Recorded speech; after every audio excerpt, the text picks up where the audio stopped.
Good morning students. आज हम class 11 में बायोलॉजी में उसी के आगे पढ़ते हैं। जीवाणु के प्रकार पढ़े थे और जीवाणु के प्रकार में आकृति के आधार पर जीवाणुओं के प्रकार पढ़ रहे हैं, जिसमें से उसका एक भाग यानी कोकाई हम पढ़ चुके हैं और उसी के आगे बैसिलस या दंडाण के बारे में पढ़ते हैं, जो उसका दूसरा भाग रह गया था। तो देखिए, दंडाण जीवाणु और उसके प्रकार आज का टॉपिक है। दंडाण जीवाणु और उसके प्रकार। तो सबसे पहले हम दंडाण या बैसिलस जीवाणु क्या होता है इसको समझते हैं। तो बैसिलस का अर्थ छड़ी, यानी जो बैसिलस शब्द है अंग्रेजी में, उसका हिंदी में अर्थ है छड़ी, यानी छड़ का आकार। तो दंडाण जीवाणु से समझ में आया कि ऐसे जीवाणु जिनकी संरचना छड़ के आकार की होती है या छड़ी के आकार की होती है, और या दंड भी कह सकते हो, दंड के आकार की होती है, तो उसे हम दंडाण जीवाणु या बैसिलस जीवाणु कहते हैं। या आप दूसरी तरीके से छड़ाकार जीवाणु बैसिलाई कहलाते हैं। एक छड़ाकार जीवाणु बैसिलस कहलाता है। यानी जो छड़ाकार जीवाणु हैं इनको बैसिलाई कहते हैं, और अकेला एक छड़ाकार जीवाणु होगा तो उसे बैसिलस कहते हैं। तो दंडाण जीवाणु जो है उससे सामान्यतः अर्थ है कि जो जीवाणु छड़ के आकार के होते हैं उन्हें छड़ाकार जीवाणु कहते हैं। अब देखिए, छड़ाकार जीवाणु को भी दो भागों में बांटा गया। पहला बैसिलाई और दूसरा सर्पिलाकार जीवाणु, इंग्लिश में स्पाइरल बैक्टीरिया। तो बैसिलाई से तात्पर्य है छड़ाकार। आपको बताया कि जब छड़ के आकार के यानी छड़ाकार जीवाणु, जो छड़ाकार जीवाणु होते हैं उन्हें बैसिलाई कहते हैं, और छड़ के आकार का एक जीवाणु या एक छड़ाकार जीवाणु बैसिलस कहलाता है। और जब कई सारे छड़ाकार जीवाणु की बात करेंगे तो उसे बैसिलाई कहते हैं। इसके बाद हम देखते हैं जो आपका बैसिलाई है उसके भी कुछ भाग हैं। तो बैसिलाई यानी छड़ाकार जीवाणु का भाग हम पढ़ते हैं। तो पहला भाग मोनोबैसिलाई, आप पढ़ के आते हो मोनो, डाई, ट्राई, यानी मोनो से एक, डाई से दो, ट्राई से तीन, इस प्रकार से टेट्रा से चार, पेंटा से पांच, इस प्रकार से। तो मोनोबैसिलाई हमारा पहला दिया है। बैसिलाई छड़ाकार जीवाणु का पहला भाग बैसिलाई। तो बैसिलाई में क्या समझ में आया कि ऐसा छड़ाकार जीवाणु जो एक या पृथक रूप में व्यवस्थित हो, अर्थात एक ही संरचना के रूप में उपस्थित हो, उसे मोनो बैसिलाई कहते हैं। और इसका उदाहरण है आपका बैसिलस सेरस, और ये संरचना बनी हुई है। ये संरचना कैसी है? छड़ के आकार की संरचना है, यानी इसका जो आकार है, हम बैसिलाई पढ़ के आए हैं, बैसिलाई से समझ में आया इसकी संरचना छड़ के आकार की होगी। तो ये एक अकेला जीवाणु बना है, छड़ाकार जीवाणु, और इसकी संरचना छड़ के आकार की है। अब इसके बाद बैसिलाई का दूसरा भाग डिप्लोबैसिलाई। डिप्लोबैसिलाई, डिप्लो से समझ में आता है दो, यानी डिप्लो से समझ में आता है दो।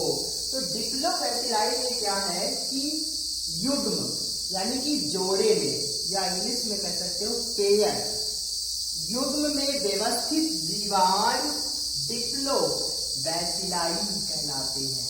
यानी युग्म में। अब देखिए यहाँ पर जो संरचना बनी है इसमें भी दो जीवाणु हैं, यानी दो जीवाणु की संरचना है, एक और दो। तो आप कह सकते हो कि युग्म में, या हम इसको समझते हैं कि युग्म में व्यवस्थित जीवाणु डिप्लोबैसिलाई छड़ाकार जीवाणु कहलाते हैं। इसकी जो संरचना है वो हमेशा आपको दो में, यानी दो जीवाणु एक साथ बंधे हुए मिलेंगे। और आकार कैसा है? छड़ के आकार का है, यानी छड़ी या दंड के आकार का है। तो डिप्लोबैसिलाई जो है वो प्रायः युग्म में व्यवस्थित होते हैं, और इसका उदाहरण है डिप्लोबैसिलस। इसके बाद अब हम आते हैं तीसरा बैसिलाई का उदाहरण छड़ाकार का, स्ट्रेप्टोबैसिलाई। तीसरा उदाहरण है स्ट्रेप्टोबैसिलाई। तो जो छड़ों की श्रृंखला, यानी इसमें कई सारे अनियमित, जिनको हम काउंट नहीं कर सकते या कई ज्यादा कर सकते हो, बहुत सारे हो सकते हैं। तो स्ट्रेप्टोबैसिलाई कह सकते हैं आप ऐसे कि छड़ों की श्रृंखला के रूप में, छड़ों की श्रृंखला के रूप में या चेन के रूप में व्यवस्थित जीवाणु स्ट्रेप्टोबैसिलाई कहलाते हैं। अब देखिए यहाँ पर कई सारे जीवाणु, यहाँ से आप देखिए 4 की श्रृंखला हमने बनाई है, आप 5 की भी श्रृंखला, 6 की भी श्रृंखला बना सकते हो, यानी कई सारे मिलेंगे जब जीवाणु तभी एक श्रृंखला का निर्माण होगा। तो स्ट्रेप्टोबैसिलाई में कई सारे छड़ाकार जीवाणु एक श्रृंखला के रूप में या कड़ी के रूप में, चेन के रूप में व्यवस्थित होते हैं। तो स्ट्रेप्टोबैसिलाई जीवाणु ऐसे जीवाणु जो छड़ों की एक श्रृंखला के रूप में व्यवस्थित होते हैं। इसका उदाहरण है बैसिलस एंथ्रेसिस, और ये संरचना बनी हुई है। इस संरचना में 4 जीवाणु छड़ाकार व्यवस्थित है। देखिए इसका भी आकार छड़ के आकार का, इसका यानी छड़ लंबाई में छड़ के आकार का, और 4 जीवाणु मिलकर के एक श्रृंखला का निर्माण कर रहे हैं। आप इसमें 4 के साथ 5, 6 कई सारे जोड़ करके स्ट्रेप्टोबैसिलाई जीवाणु बना सकते हो। और इसका उदाहरण है बैसिलस एंथ्रेसिस या स्ट्रेप्टोबैसिलस। इसका उदाहरण स्ट्रेप्टोबैसिलस भी है। तो छड़ाकार जीवाणु या बैसिलाई, मोनोबैसिलाई, डिप्लोबैसिलाई, स्ट्रेप्टोबैसिलाई 3 भागों में बटे हुए हैं। अब हम आते हैं सर्पिलाकार जीवाणु। सर्पिलाकार, सर्पिला शब्द से ही समझ में आता है कि सर्प के आकार का। इंग्लिश में इसे स्पाइरल बैक्टीरिया कहते हैं। स्पाइरल का तात्पर्य होता है घुमाव, वृक्राकार, यानी घूमे हुए या वृक्ष के आकार के। तो आपके जो सर्पिलाकार जीवाणु हैं, ये जीवाणु एक घुमाव के रूप में या एक घुमाव के साथ वृक्राकार रूप में व्यवस्थित होते हैं। घुमाव के आकार पर सर्पिला, या कह सकते घुमाव के आधार पर सर्पिलाकार जीवाणु 2 भागों में बटे हैं। पहला विब्रियो, दूसरा स्पाइरिलम। तो स्पाइरल समझ में आया कि सर्पिलाकार से तात्पर्य है ऐसे जीवाणु जो घुमाव के साथ वक्राकार होते हैं, घूमे भी होंगे और वक्राकार होंगे, उन्हें हम सर्पिलाकार जीवाणु या स्पाइरल बैक्टीरिया कहते हैं। तो जो हमारे सर्पिलाकार जीवाणु हैं, स्पाइरल बैक्टीरिया, ये 2 भागों में बटे हैं, विब्रियो और दूसरा स्पाइरलम। तो विब्रियो क्या होते हैं? सबसे पहले विब्रियो समझते हैं ऐसे जीवाणु जिनमें घुमाव, यानी ऐसे जीवाणु जिनमें घुमाव एक संपूर्ण चक्र से कम हो। जैसे कि आपका विब्रियो समझ रहे हैं कि एक ये पूरा चक्र है, और इस चक्र, ये आप चक्र समझ सकते हो या वृक्क कह सकते हो उसका। और विब्रियो हम समझ रहे हैं कि विब्रियो जीवाणु क्या होते हैं।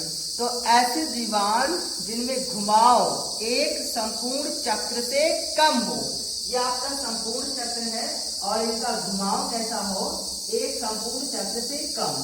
तो आप इतना कम कर सकते हो या इसका आधा ऐसे रख सकते हैं, एक पार्ट। तो इसका आधा एक पार्ट हमने ले लिया, ये आप ऐसे कर सकते हो। तो इसका एक आधा पार्ट यानी एक तरह का जो चक्र है वो कम हो गया, तो आप ऐसे जीवाणु को विब्रियो जीवाणु कह सकते हो। तो आपका ये आधा लिया गया भाग इस प्रकार है। तो विब्रियो की संरचना समझ में आ रही है कि ऐसे जीवाणु जिनके घुमाव का एक संपूर्ण चक्र से कम हो, विब्रियो कहलाते हैं। ये पूरा एक संपूर्ण चक्र था और इस संपूर्ण चक्र से ये कम है, तो ये विब्रियो कहलाएगा। और इसकी संरचना आप ऐसे बंद कर दोगे इसको, तो ये विब्रियो कहलाएगा।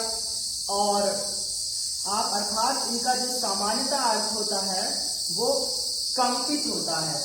और सामान्यतः जो इनकी संरचना होती है एक कोमा के आकार की होती है। कोमा हिंदी में बहुत बार यूज करते हो, ऐसे कोमा, ऐसे आप कोमा लगाते हो ऐसे कई जगह, तो ये कोमा के आकार का होता है। क्योंकि आप देखिए, आपको बताया कि विब्रियो जीवाणु ऐसे जीवाणु जिनकी संरचना एक संपूर्ण चक्र से कम हो, तो इससे कम ये हो गया, तो ये आधा चक्र बन रहा है।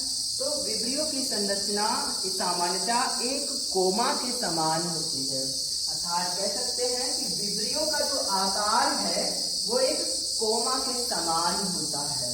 कोमा जो आप हिंदी में लगाते हो, एक चिन्ह भाषा को शुद्ध लिखने के लिए या भाषा को शुद्ध व स्पष्ट समझने के लिए कोमा का प्रयोग किया जाता है।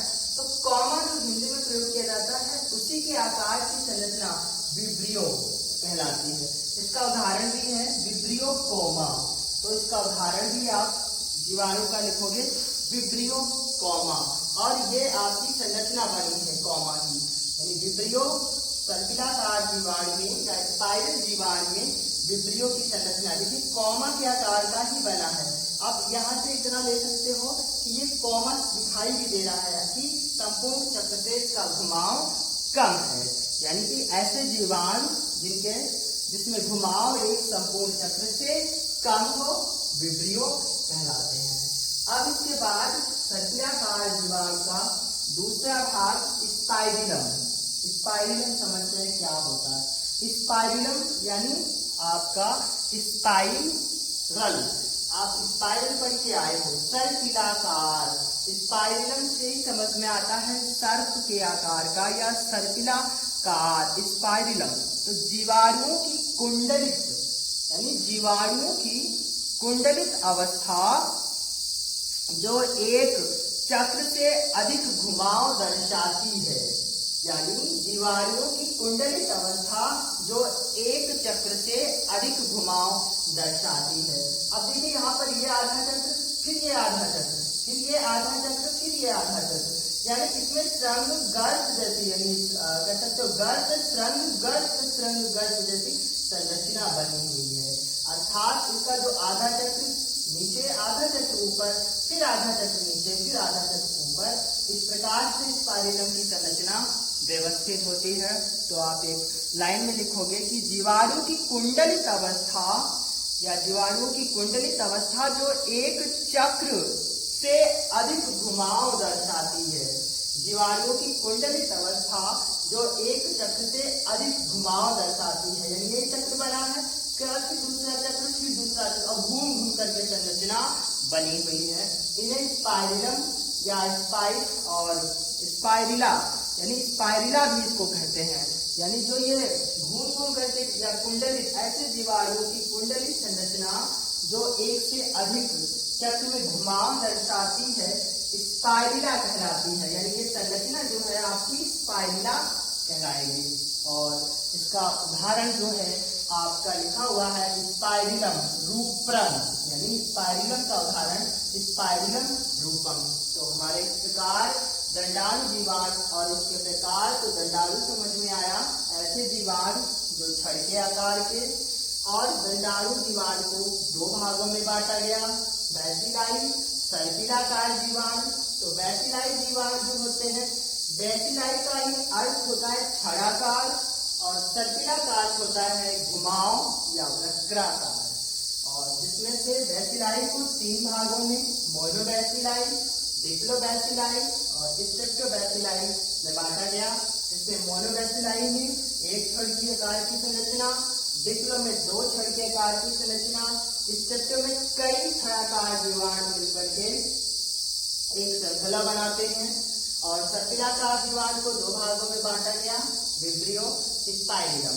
विब्रियो की संरचना कौमा के आकार की और स्पाइरिलम की संरचना जो है अनेक कुंडलित जो चक्र हैं वो एक घुमाव या वक्राकार रूप में व्यवस्थित होते हैं।